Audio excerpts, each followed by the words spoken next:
Hi, I'm Tim Wiedrich, Section Chief of the Health Resource and Response Section with the North Dakota Department of Health. This is our weekly tactical meeting with the hospitals regarding COVID therapies.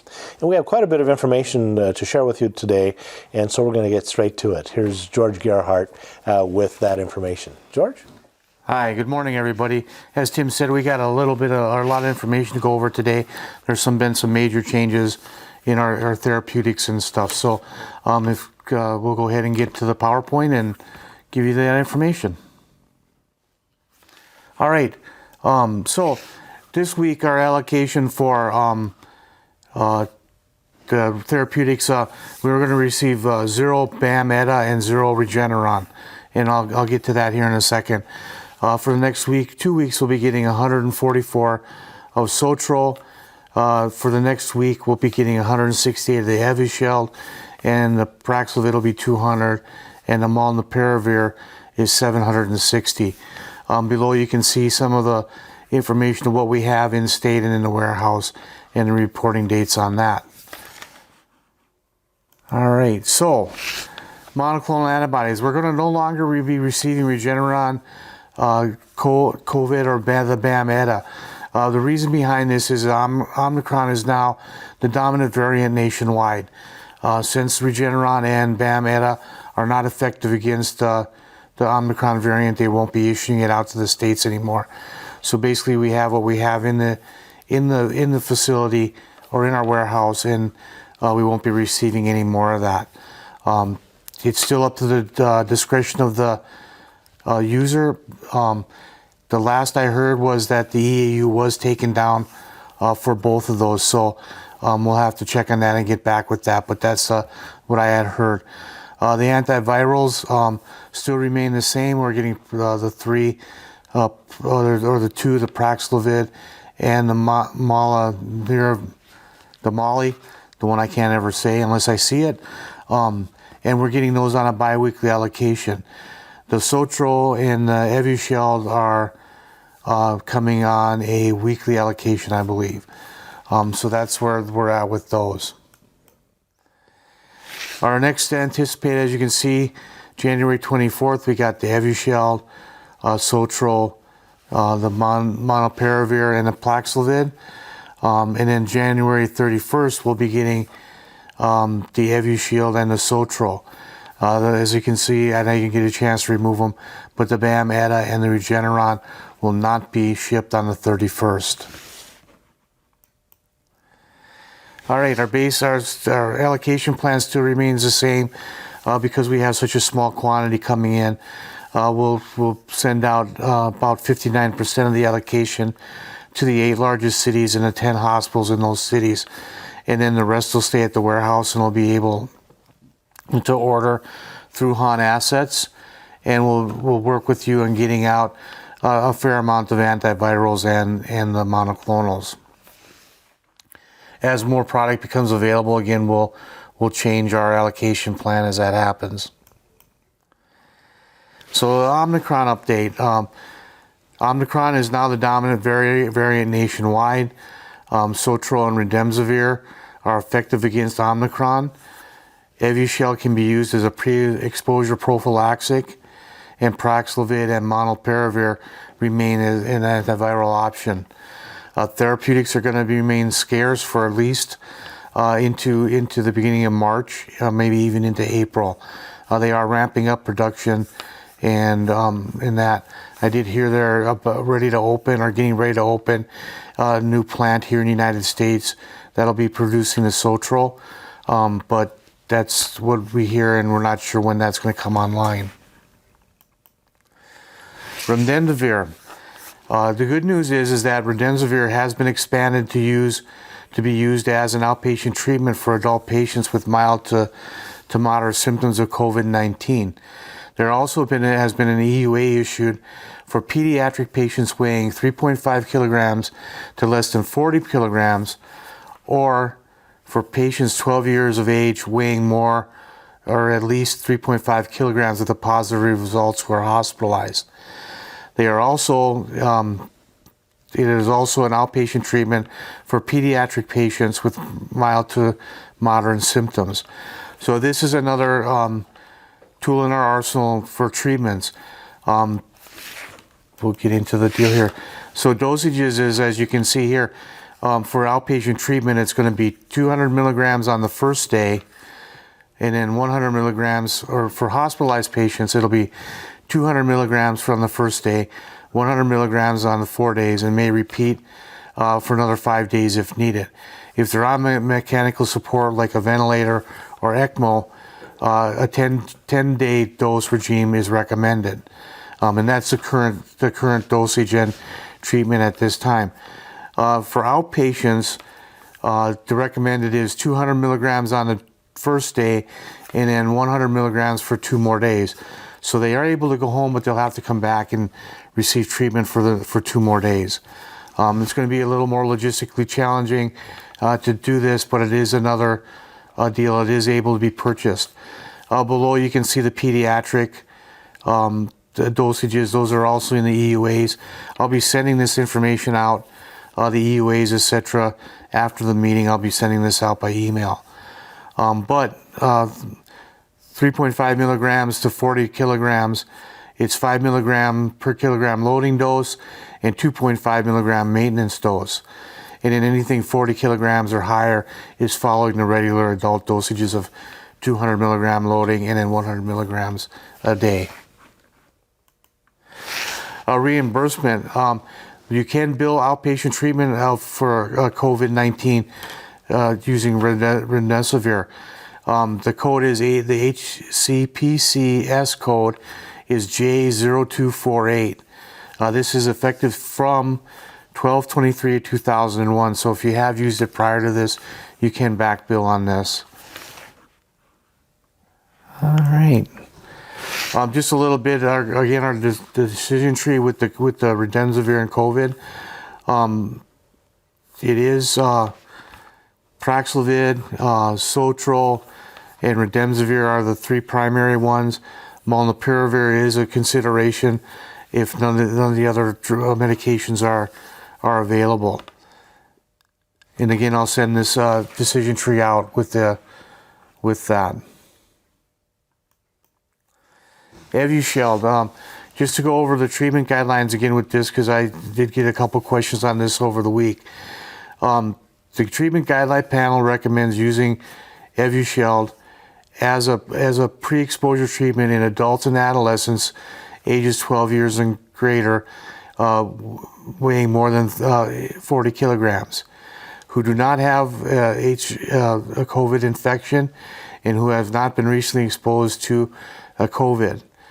If they are moderately to severe immunocompromised and may have an inadequate immune response to the COVID vaccination, or are not able to be fully vaccinated because of whatever reason, a severe reaction to it in the past. They are limited, but so if the supply is limited, right now we have plenty on hand, so go ahead and use this where you can. Priority should be given to those who are highest risk for severe COVID-19. But using this is not authorized by the FDA for unvaccinated individuals who can receive the COVID vaccine. So if a person is able to receive the vaccine but chooses not to, this is not a treatment for them.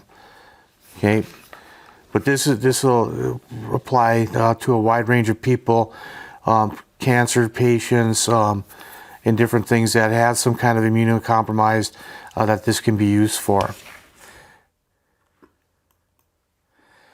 Again, reporting. Everybody's doing a great job of reporting, but make sure that we get in there. Please don't forget to report. Again, if you haven't used anything, go ahead and use a 0 in there. These numbers are being reported back on a public site, so if somebody's looking for treatment, they're able to find one. If you choose not to have these on a public site, please let us know, and we can turn that feature off on the deal, but it has to be turned off from the partner side, not from the provider side. And I think that's it.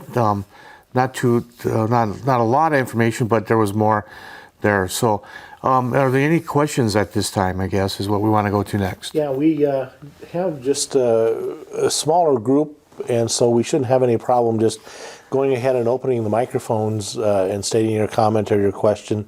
And so go ahead and do that. I am going to lead off, George, with just to recap something. With the emergency use authorization, we were talking about Regeneron and BAM plus E is no longer being allocated to us, so that's zeroing out. But we were going to do some further checking on the emergency use authorization because what I heard you say is we've heard that, but we didn't actually see it. So I just want to be really clear that there'll be more information that will need to come. We don't know the actual status of the emergency use authorization at this point. Right. There should be a HON coming out later today explaining it more fully, and I'll check and make sure and put it on the email when I send out the information today about the Remdesivir to make sure that it's all out there and everybody has an understanding. So great. Thanks, George. Well, this will be the time to go ahead and open up your microphone if you have a comment or a question.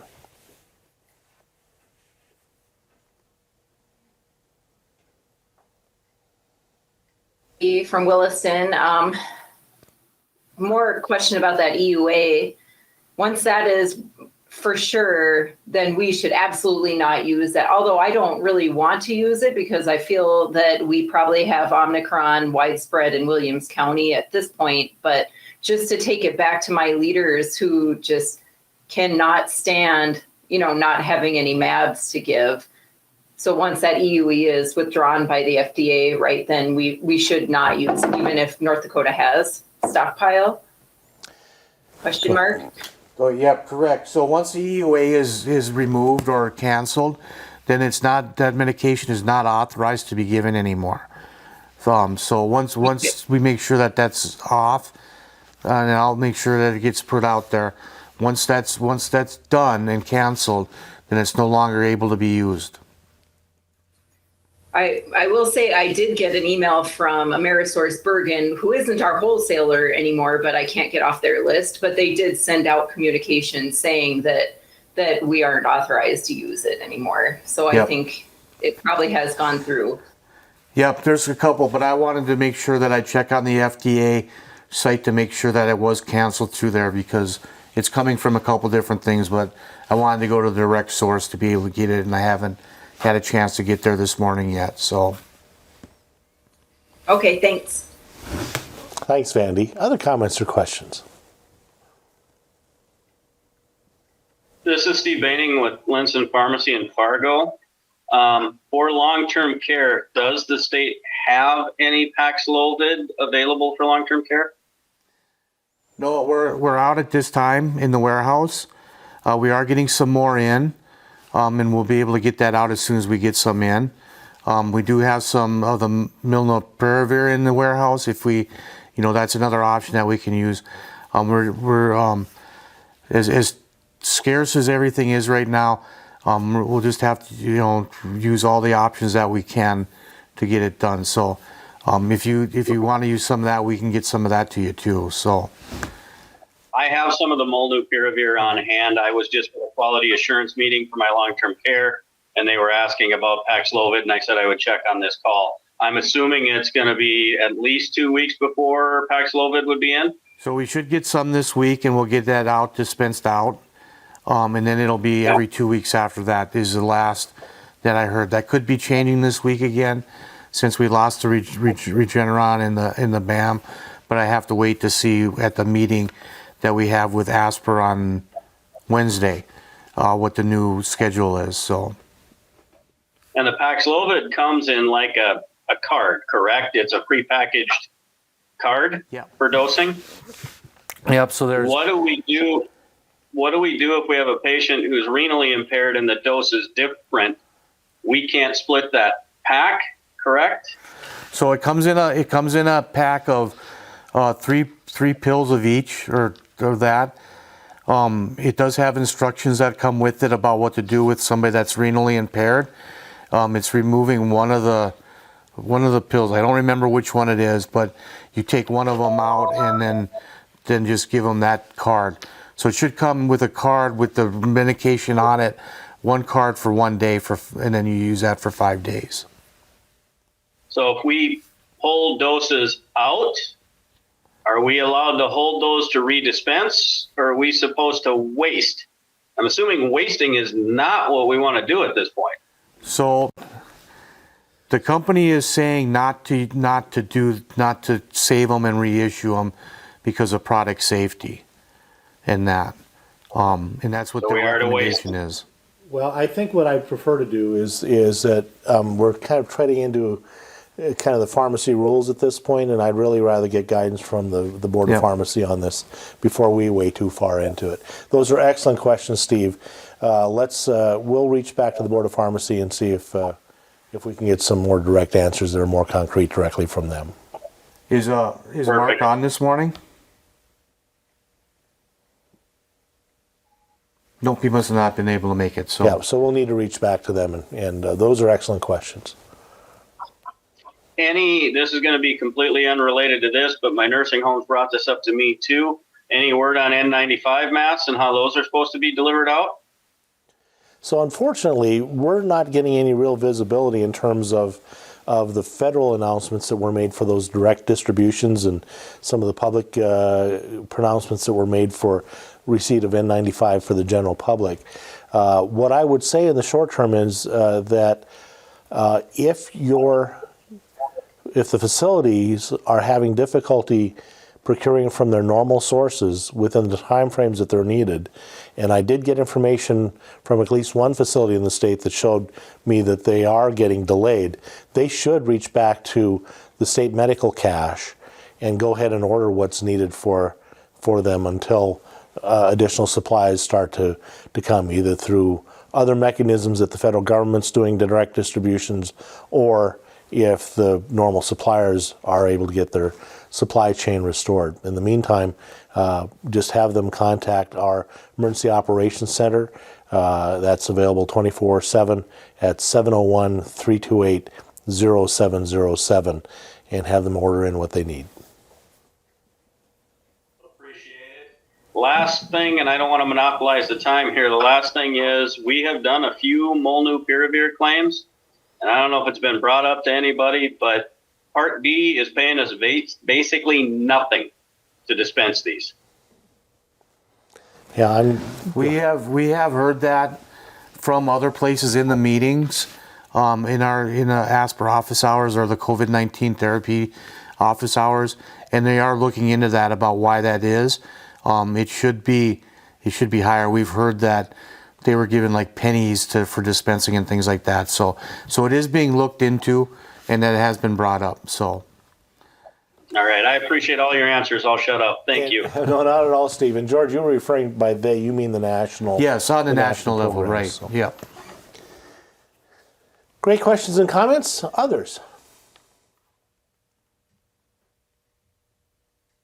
Well, this is just a comment. I guess if there is a situation where somebody has a nursing home outbreak, I'm hoping that there is a system in place where those guys could call you guys and maybe we can all send drug to that area. Because, I mean, I don't know that our orals are being used as efficiently as we would like. We have them out in the community, but seems like our providers want to use MABs all the time. But if we know we have a nursing home where we can use our antivirals, I'd be more than happy to ask our Williston sites to give some up. You know what I mean? And I'm sure other cities would too.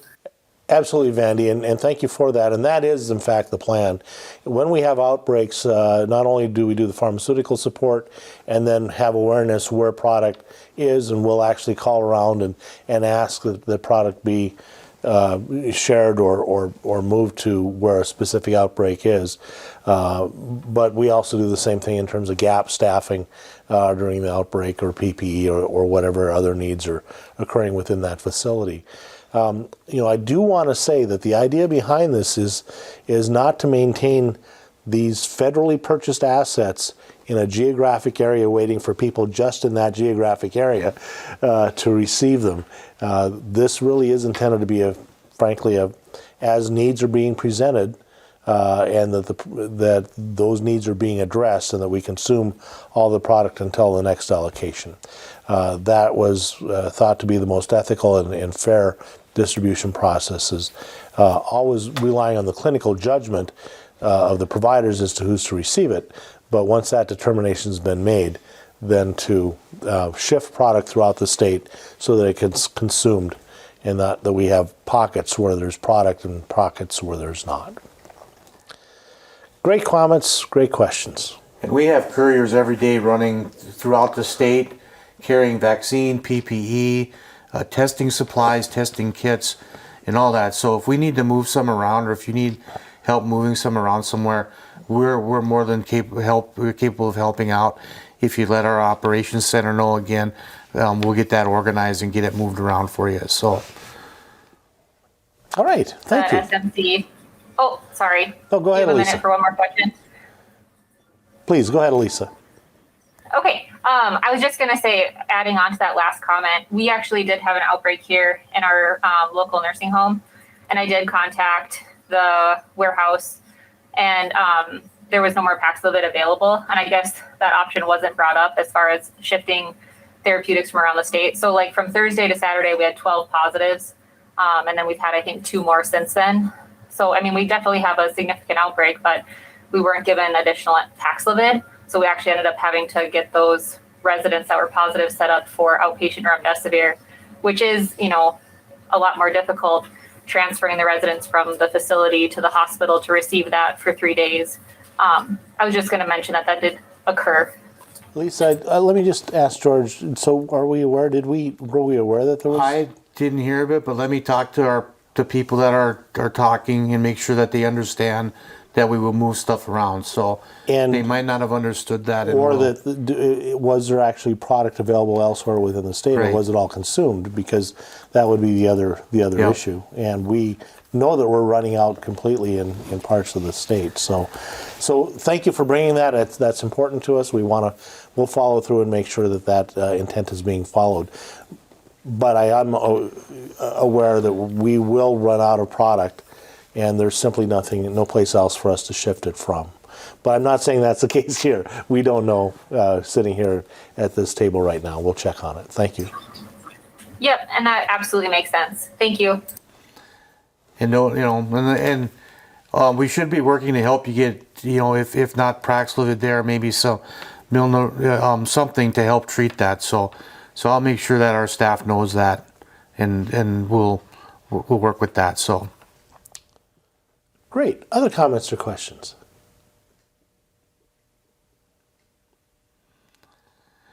just out of curiosity, how did the remdesivir work out for the patients? Do you have good results with that, or? Yes, we actually are having good results. We started over a week ago, not just with nursing home residents, but we're hearing from patients after dose 1 that they're feeling markedly improved. So is that placebo effect? Is it dependent upon what day they're coming in from symptom onset? But kind of across the board, patients are commenting that they're feeling a lot better after the first dose. So, so far so good. It is just a staffing and nursing, issue to getting those scheduled and having enough staff here. Yeah, it's going to be a logistic challenge for using it, but I think it's from the studies that come out, it's going to be well worth it, and another tool in our arsenal to be able to use. So I think that's good to hear. Thank you. Well, we're starting to wind down on the questions or comments, so this is going to be last call. Does anyone else have any other questions or comments?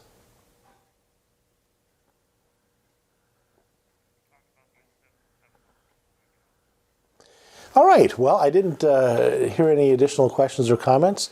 So 2 things I want to make sure that I'm covering before we leave. One is that if you do need assistance, please don't hesitate to contact our Department Operations Center at 701-328-0707. That number is available 24 hours a day, 7 days a week.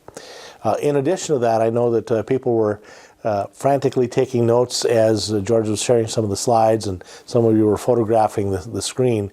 But in addition to that, we also archive all of the programs, and so you can go to our website and find this program, and then you can actually bring it up and pause it to get a little bit easier note-taking by doing that. The address is health.nd.gov/ET. Thank you for your participation today, and as always, we'll be keeping in touch. There will be a health alert message coming out dealing with the topics that George was talking about relative to Regeneron and BAM+E, so that we expect to have out this afternoon. And thanks again for your participation. Take care.